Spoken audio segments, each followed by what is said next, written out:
Hello and welcome back to Shakesyear. We are working on Sejanus' fall, and we get to hear from Silius today in Act 2, Scene 4, which means, oh my goodness, Act 2, Scene 3 had no monologues in it. So we got to cover that off real quick. But quick recap of the stuff that's going on. Sejanus is working with Tiberius to set up Silius so that they can kill him first of the Agrippina group, but he's also killing Drusus and will then turn Tiberius into a tyrant who will get rid of Germanicus' 3 sons. So then Sejanus can say, well, he's a tyrant, nobody likes him anymore, and then Sejanus can become emperor. So this is his basic plan, to get rid of the people in his way. So we also, remember, have the Agrippina group, who I was calling the Peanut Gallery, and then we have Sejanus' crew. And these two factions are not getting along at all. They don't see eye to eye on anything, and they're both very suspicious of each other. So Act 2, Scene 3, we have Satrius and we have Nata, and they're hanging out in a room in Agrippina's house, which is kind of interesting that, you know, they're on Sejanus' side, but they're hanging out at Agrippina's house. But anyway, they're there, and they are watching the Agrippina group gather and talking about how cautious the Agrippina group has become. Like, they're not taking the bait whenever they try to engage them in conversation. They're not taking the bait to say anything that they're not supposed to, but they think that Aruntius might pop pretty soon and give something away. At which point, Sabinus, Aruntius, and Cordus enter, and they notice that they are being watched, and they comment on that, and they call Satrius and Nata beagles, which I guess was a horrible insult back then to call them beagles. And then they also notice that Domitius Arfer crosses the stage, and he is an orator. He's great with words. He can make people believe kind of whatever he wants to say, but he is kind of on Sejanus' side. So they're like, oh, there he goes, you know. Yeah.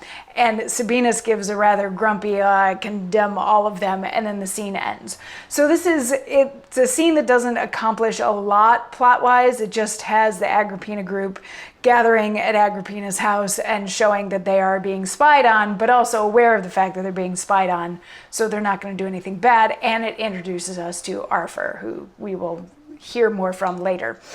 Act 2, Scene 4, we're in a different room in Agrippina's house, and we have Silius and his wife Sosia are there, and they're talking to Agrippina, and also Nero, who is one of Agrippina and Germanicus' sons, is also there. So the 4 of them are there, but it's mostly Silius and Agrippina talking, and he's saying to her that she needs to be careful about what she says. And she doesn't seem too concerned about that. She's like, oh, is Sosia staying here for a little bit? And Silius is like, yes. And Sosia, like, she's your servant, and she owes you an honest but unprofitable love. And Agrippina is like, what does that mean? Which I'm presuming you, like I, was also like, what does that mean? She owes an honest but unprofitable love.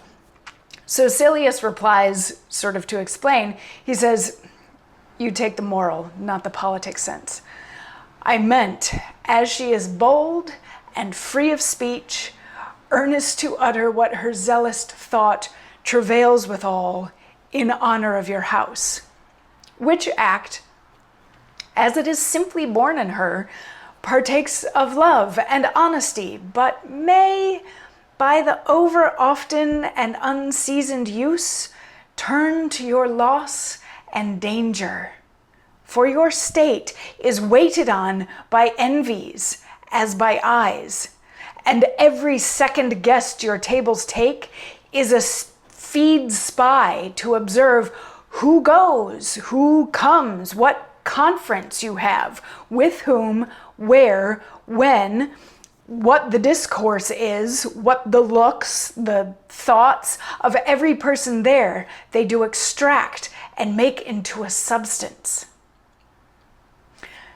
So this is Silius telling us very gently that his wife talks too much.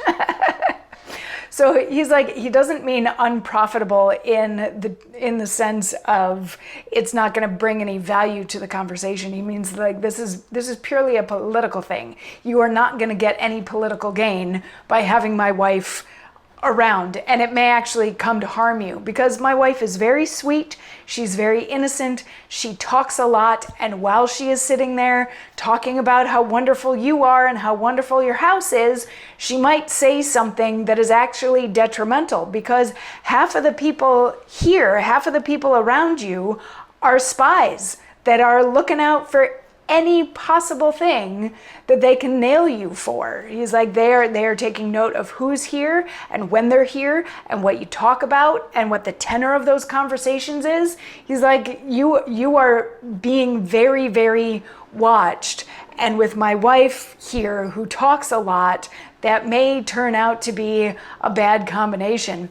And Agrippina is like, you know what, if Tiberius filled my house with eyes, or if Sejanus had ears long enough that they could just sit in my house, she's like, I'm not too terribly concerned about that. This isn't, she's like, it'll be fine, I'll be fine, everything will be fine.